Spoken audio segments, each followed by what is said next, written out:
Back over here around the northern industrial area of Gary, Indiana, me and a few of my friends returned to Pine Junction, the current busiest railfanning spot in all of the Midwest, to end off our weekend full of Northwestern Indiana railfanning. However, this time there was a catch. Unlike last time when we were here, it felt like we had unlimited time and decent clouds to shoot in, but this day, at this time, we only had 2 hours of halfway decent daylight left, and what I wanted to do was to see how many trains we could catch during these 2 hours. Not just see, like, full-on catch with our cameras, and little did we know, this was going to be one heck of a challenge. Upon arrival, we did see a train already going through per the usual, but our first actual train we managed to catch was CSX B158, CSX's daily eastbound coke train bound for Braddock, Pennsylvania out of Gary, and we see it crawl out of Kirk Yard onto the CN tracks and then loop back around onto the city track where it'll start working and then later get a new crew.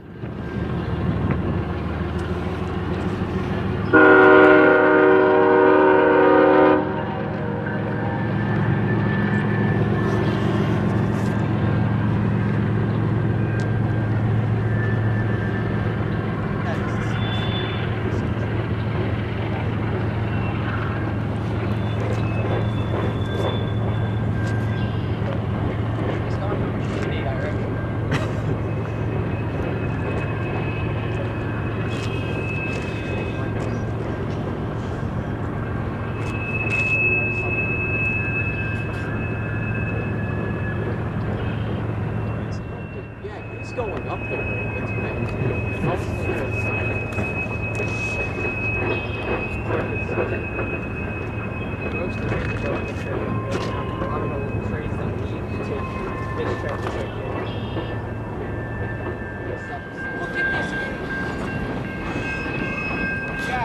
Ooh, okay.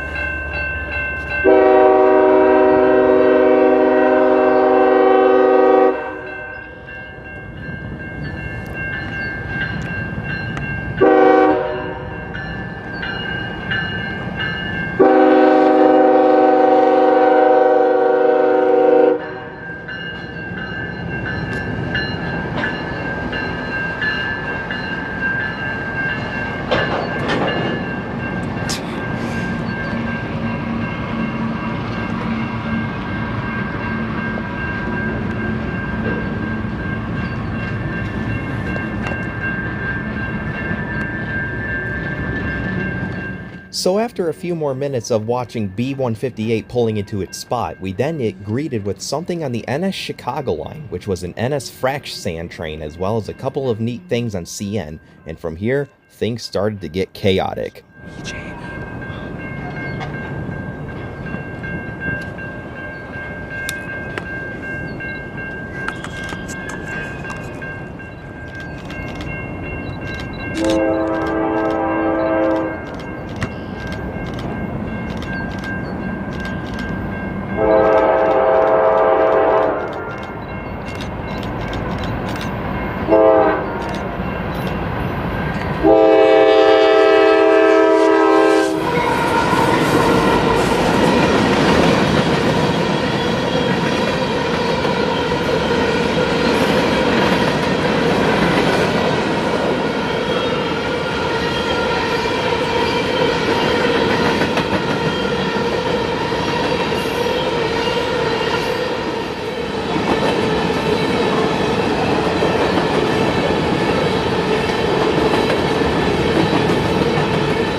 once the Coke train cleared and the CN train with its Blueberry unit trailing second has fully pulled up, we then get an abrupt meet on the CSX bar sub with CSX I-166 and then a CSX Manifest and then a CN train pulling up and stopping over the bridge just west of us that goes over all the tracks. Talk about a pileup.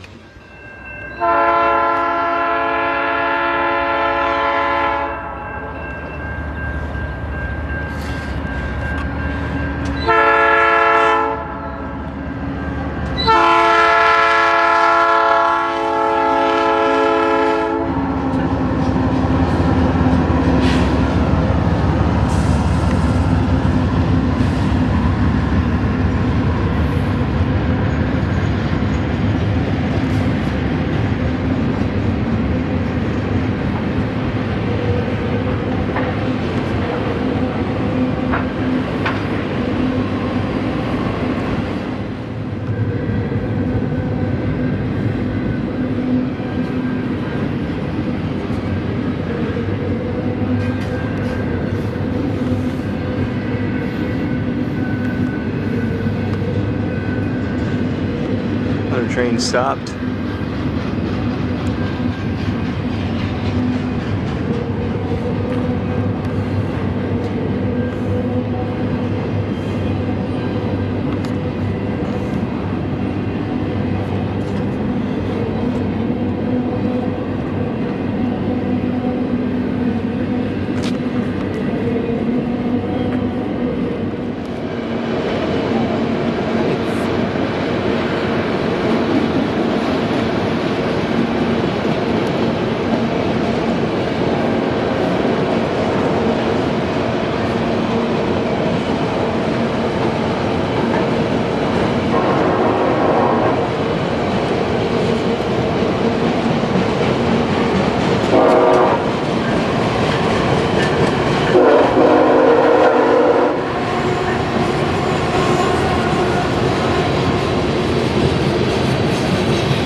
About 10 more minutes have passed, and then we get a couple more eastbounds in the Ennis-Chicago line, a high-priority intermodal, as well as Amtrak.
Sorry, that CN will come in on the track over there, right? Yeah.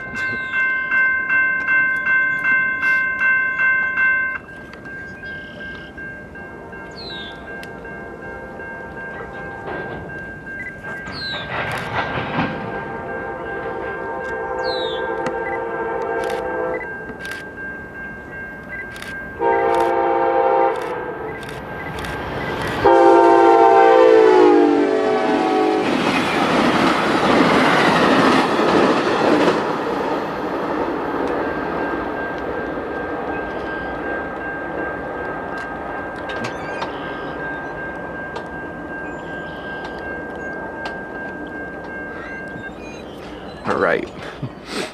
Right as golden hour struck, we then hear chugging of an old locomotive in the distance, which will then tell us that one of the many Kirk Yard pull-down jobs are coming up, with an old Bessemer and Lake Erie SD38-2 on point, and an ex-Illinois Central Jeep trailing. However, this did cost us a CSX train to see.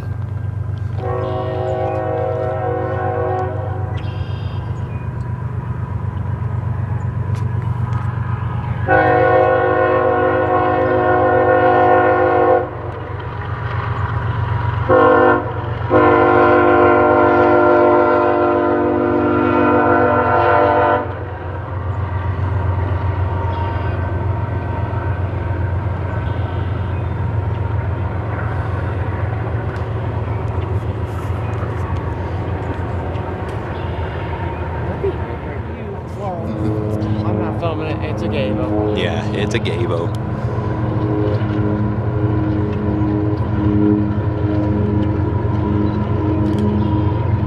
Wait, I think I got that on video. I said it wrong. Well, hey, we pronounced Givo in a heavy accent. Yeah, Right. that's the British way of saying it. Actually, no. All right. Flight sync didn't go off.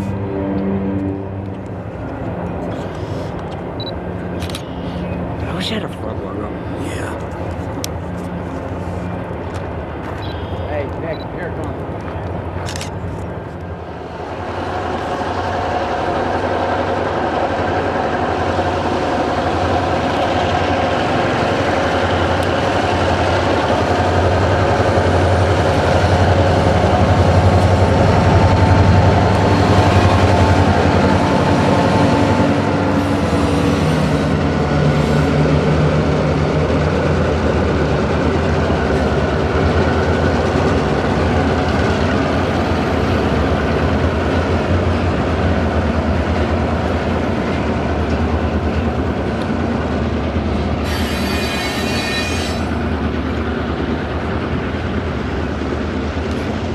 And once this rather large yard job pulled down, we then get greeted by an eastbound manifest on the Chicago line, and then the CN train that was stopped over the bridge then also started moving.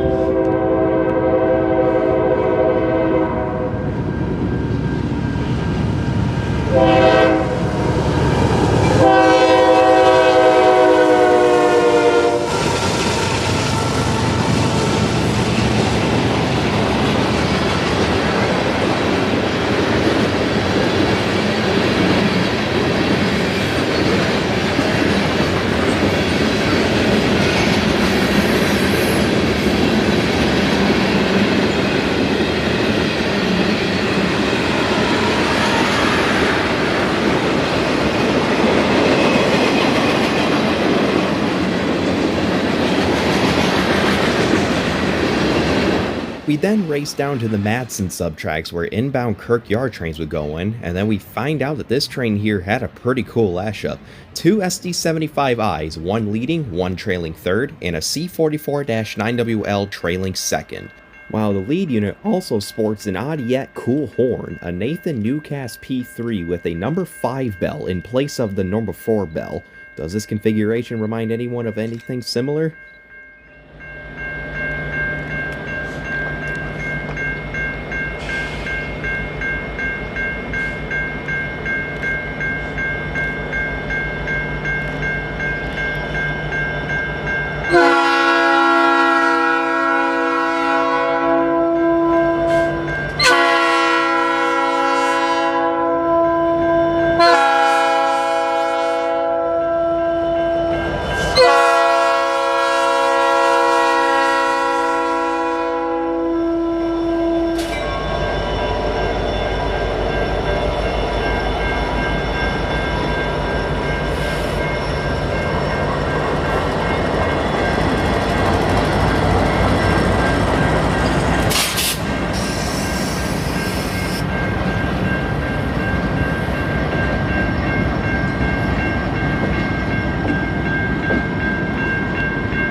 a nice ass. What was that? Oh, you know what? This must be the one with the hybrid P3. I remember that's one of them. The one you just said is the one that was in 3751. Alright, I need a new camcorder battery. Yeah, right switch. I said I need a new camcorder battery.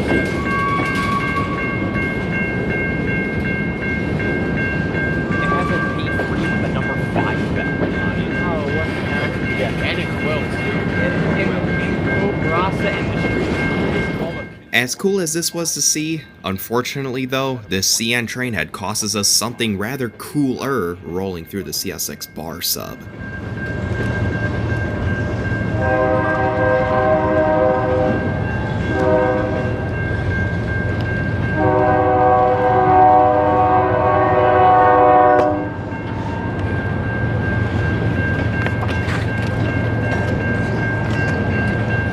Yeah, y'all could probably hear us silently raging in the background for not being able to see that solo BNSF H1 leader up close. But hey, that's okay, because we were now up to 10 trains so far and only had more cool things coming.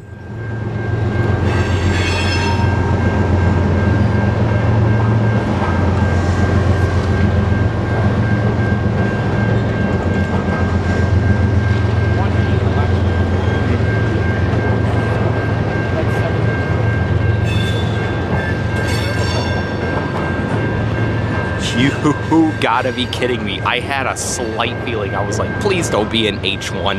And there it is.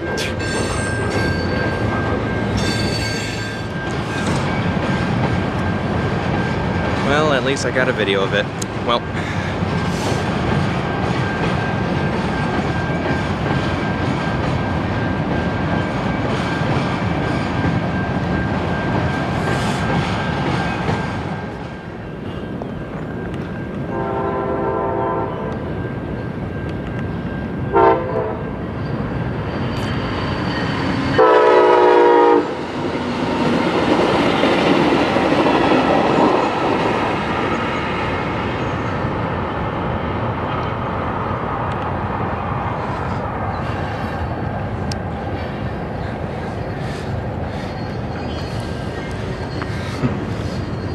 this is getting kind of crazy, huh?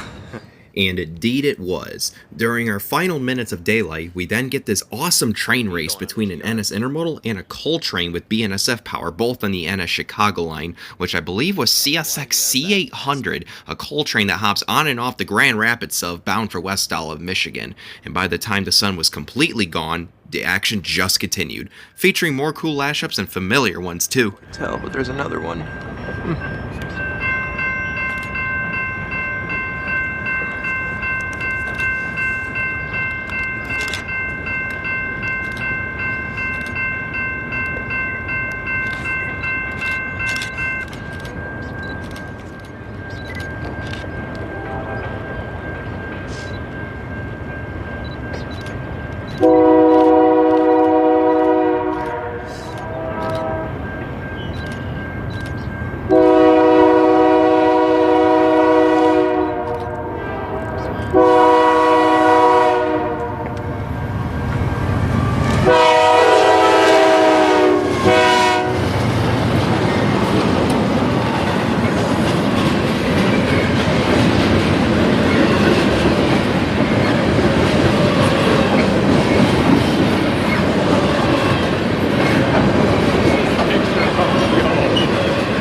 Intermodal is cleared.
Yeah, that's a restricting right there. All right. What? Well, What? west olive bound, I hope. We'll have to see. All right, well, see us next time. Yeah, it's not nice. So.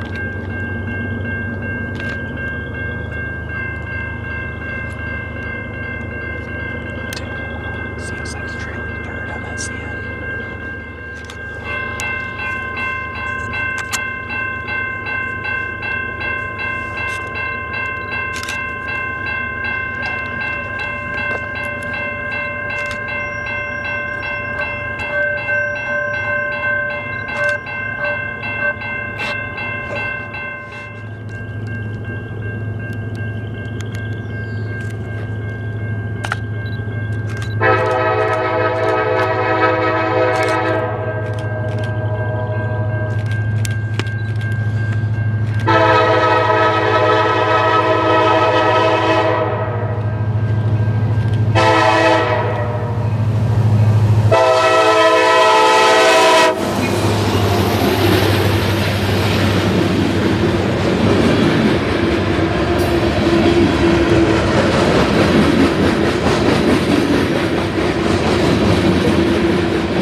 Solo CSX SD70 Max are pretty cool, but for our final catch of the day, we ended off with the bang. NS SD70 ACC numbered 1800 leading NS 276 out of Chicago's Landers Yard. And for the record, we were patiently waiting for this train to come towards us, and us finally seeing it regardless of the bad lighting was such a breath of fresh air.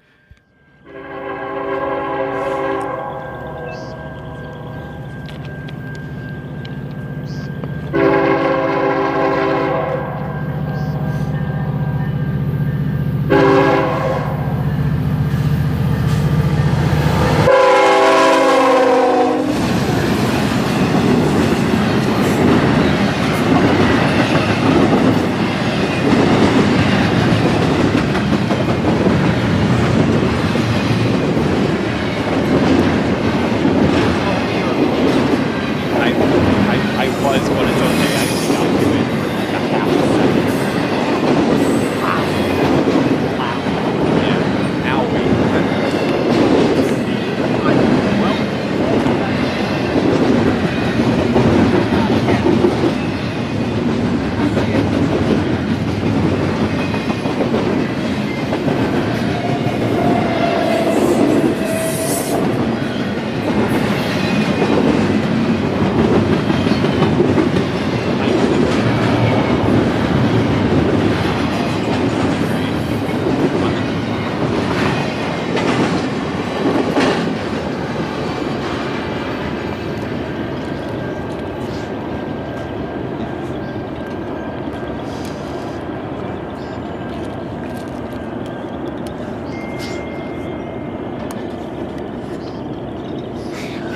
Did you make a...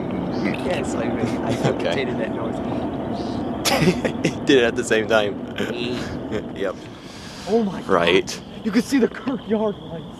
Wait, really? Or the power plant. Oh my god, yes you can. Yeah, but either way though, I don't think we're seeing the CSX, so I guess Q... Well, yeah, I don't think we're seeing the CSX nor the CN train moving. Should I count that? Nah, let's stay humble. Cue the outro. And that concludes it. Our challenge was successfully done by catching 20 trains in 2 hours, which also include that one CN train that we saw pulling up, but excluding the CSX train that came after, like I said, which actually ended up being CSX I-192 with its usual UP power. So, with that said, thanks for watching. If you guys enjoyed this one, be sure to hit that like button and subscribe, and as always, I'm open to suggestions, but wherever I may go next, I hope to see y'all trackside.